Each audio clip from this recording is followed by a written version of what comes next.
Perkenalkan, nama saya Putri Sabina. NIM saya 0302523003. Saya kelas akuntansi 23A, mata kuliah ujian akhir semester Bahasa Indonesia.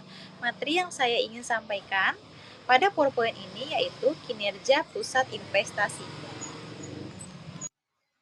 Pendahuluan, evaluasi kinerja pusat investasi penting untuk mengukur sejauh mana seorang manajer berhasil mengelola laba dan investasi dalam unitnya. Dalam perusahaan yang terdesentralisasi, pusat investasi memegang peran strategis dalam efisiensi, pengambilan keputusan, dan penciptaan nilai. Tanpa sistem evaluasi yang tepat, perusahaan akan kesulitan mengukur kontribusi tiap unit terhadap tujuan perusahaan secara keseluruhan. Evaluasi ini sangat penting untuk mengukur kinerja manajer dalam mengelola laba dan investasi unit mereka. Ini adalah alat ukur keberhasilan mereka. Dalam perusahaan terdesentralisasi, pusat investasi sangat strategis. Mereka berperan besar dalam efisiensi operasional, pengambilan keputusan investasi, dan pada akhirnya mereka menciptakan nilai bagi perusahaan secara keseluruhan. Tanpa sistem evaluasi yang tepat, perusahaan akan kesulitan mengukur kontribusi real setiap unit terhadap tujuan besar perusahaan. Kita tidak akan tahu siapa yang berkontribusi maksimal atau siapa yang perlu perbaikan. Evaluasi ini sangat fundamental agar perusahaan bisa mengetahui sejauh mana setiap unit berkontribusi dan untuk memastikan pengelolaan sumber daya yang optimal. Lalu kita masuk ke pengertian pusat investasi. Pusat investasi adalah unit bisnis yang manajernya bertanggung jawab atas pengelolaan laba, pengendalian biaya investasi aset. Manajer pusat investasi memiliki wewenang untuk membuat keputusan strategis, termasuk akuisisi aset dan optimalisasi modal kerja. Oleh karena itu, pusat investasi memiliki tanggung jawab keuangan yang lebih luas dibanding pusat biaya atau pusat laba. Lalu di sini ada tujuan evaluasi kinerja. Tujuan evaluasi kinerja menilai efektivitas dan efisiensi manajer dalam menggunakan sumber daya, meningkatkan akuntabilitas dan transparansi, memberikan dasar untuk pengambilan keputusan investasi, dan mengidentifikasi unit yang berkontribusi besar atau perlu perbaikan. Evaluasi ini dilakukan menggunakan indikator ROI, RI, atau EVA. Lalu kita masuk ke penjelasan Return on Investment atau singkatannya yaitu ROI. ROI adalah alat untuk mengukur efisiensi penggunaan aset dalam menghasilkan laba. Rumus ROI yaitu ROI sama dengan laba operasi dibagi aktiva operasi rata-rata. ROI dapat digunakan untuk membandingkan efisiensi antar unit bisnis dalam perusahaan. Ada keunggulan dan kelemahan ROI loh, yaitu keunggulannya yaitu yang pertama, mendorong manajer fokus pada efisiensi biaya dan aset. Yang kedua, menghubungkan penjualan, pengeluaran, dan investasi. Lalu kelemahannya yaitu bisa mendorong fokus jangka pendek. Kedua, manajer bisa menolak proyek yang sebenarnya menguntungkan bagi perusahaan secara keseluruhan jika ROI-nya menunjukkan rata-rata divisi. Tiga, tidak mempertimbangkan biaya modal. Berikut contoh ROI dan dampak keputusan. Pada slide ini, saya cantumkan contoh proyek 1 dan proyek 2, yaitu ada investasi 1 dan 2 sebesar 10 juta dan 4 juta. Lalu ada laba operasi masing-masing memiliki 1.300.000 untuk proyek 1. Lalu proyek 2 ada 640.000. Lalu yang didapat ROI-nya yaitu pada proyek 1 13%, lalu proyek 2 ini ada 16%. Alternatif gabungan ROI sama dengan 14,75%. Jika ROI awal divisi 15%, proyek gabungan bisa ditolak karena menggunakan ROI, meski secara total meningkatkan laba perusahaan.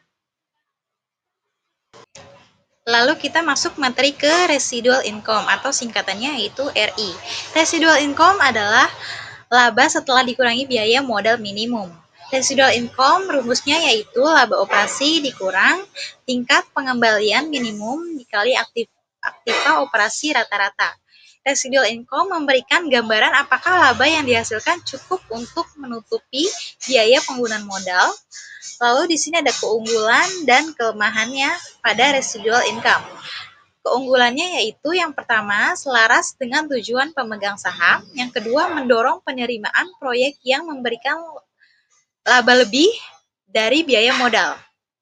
Lalu kelemahannya di sini ada satu, fokus hanya pada satu periode akuntansi. Yang kedua ada dipengaruhi metode akuntansi, misalnya penyusutan. Yang ketiga, kelemahan pada residual income, yaitu tidak dalam bentuk rasio. Jadi sulit untuk membandingkan antara unit. Jadi, residual income kesimpulannya yaitu alat yang baik untuk memastikan investasi menciptakan nilai, namun perlu digunakan dengan pemahaman akan batasannya, terutama dalam perbandingan antar unit. Berikut contoh perhitungan residual income. Contoh perhitungan residual income yaitu cleaning product division menolak proyek 1 karena akan menurunkan ROI divisi. Namun, keputusan tersebut membebani laba perusahaan sebesar $300.000. Penggunaan laba residu sebagai ukuran kinerja akan mencegah kerugian ini. Laba residu untuk setiap proyek dihitung sebagai berikut, yaitu di sini ada hitungan proyek 1 dan proyek 2. Proyek 1 ini laba residunya seperti yang tadi yang saya jelaskan, rumusnya itu laba residu sama dengan laba operasi dikurang tingkat pengembalian minimum kali aktiva operasi rata-rata, yaitu laba operasinya yang didapat 1.300.000 dikurang 0,10 dikali 10 juta dolar. Lalu didapatkan 1.300.000 dikurang 1 juta dolar, dapatlah 300.000 pada proyek 1. Proyek 2, laba residu sama dengan laba operasi dikurang tingkat pengembalian minimum kali aktiva operasi rata-rata. Laba operasinya yaitu 640.000 dikurang 0,10 dikali 4 juta dolar. Dapatlah 640.000 dikurang 400.000 dolar. Yang didapat pada proyek 2 hasilnya yaitu 240.000 dolar. Jadi kedua proyek ini memberikan residual income yang positif. Pengguna residual income mendorong manajer menerima proyek selama hasilnya melebihi biaya modal minimum.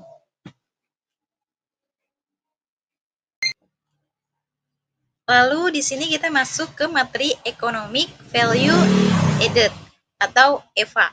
EVA adalah mengukur nilai tambah yang diciptakan perusahaan setelah memperhitungkan biaya modal. Rumus EVA yaitu laba operasi setelah pajak dikurang biaya modal kali modal yang dipakai. EVA berfokus pada penciptaan nilai ekonomik nyata, bukan hanya laba akuntansi. EVA ini ada kelebihan dan kelemahan. Kelebihannya yaitu menyatukan strategi manajer dengan kepentingan pemegang saham, memberi gambaran nilai yang sebenarnya dihasilkan, mendorong efisiensi penggunaan modal.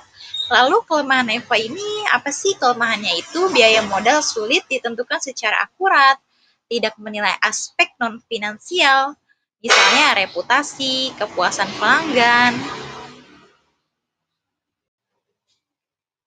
Di sini saya akan menjelaskan contoh perhitungan EVA (Economic Value Added). Contoh perhitungannya yaitu Climar Company memperoleh laba bersih tahun lalu seperti yang ditunjukkan pada laporan laba rugi berikut ini. Ada penjualannya itu 480.000 dolar, ada harga pokok penjualan yaitu 222.000, lalu ada margin kotor senilai 258.000, ada beban penjualan dan administrasi sebesar 210.000, lalu ada laba operasi 48.000 dikurang pajak penghasilan at 30%, yaitu 14.400, lalu kita dapat laba bersihnya yaitu 33.600. Jumlah modal yang dipakai sama dengan 300.000, biaya modal aktualnya Climar Company adalah 10% yang didapat. Lalu rumus EVA ini yang tadi yaitu EVA sama dengan laba operasi setelah pajak dikurang persentase biaya modal aktual dikali total modal yang dipakai. Lalu didapatkan 33.600 dikurang 0,10 dikali 300.000 sama dengan 33.600 dikurang 30.000 didapatkan hasilnya yaitu $3.600. Jadi, EVA ini, Economic Value Added ini, pada contoh perhitungannya ini didapatkan positif. Berarti perusahaan menciptakan nilai tambah ekonomi sebesar $3.600 setelah mempertimbangkan seluruh biaya modal yang digunakan.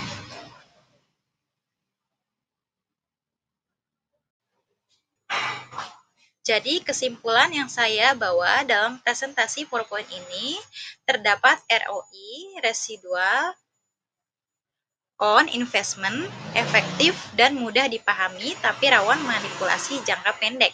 Lalu ada RI atau residual income, menilai laba bersih setelah biaya modal, mendorong investasi rasional. Lalu ada EVA, economic value added, mencerminkan penciptaan nilai nyata sejalan dengan kepentingan investor. Lalu, evaluasi kinerja yang baik mempertimbangkan semua aspek efisiensi, profitabilitas, dan nilai tambah. Sekian, terima kasih Ibu Dr. Dewi Elvidasari, SSI MSI. Presentasi yang saya bawakan pada siang ini. Kurang lebihnya mohon maaf. Wassalamualaikum warahmatullahi wabarakatuh.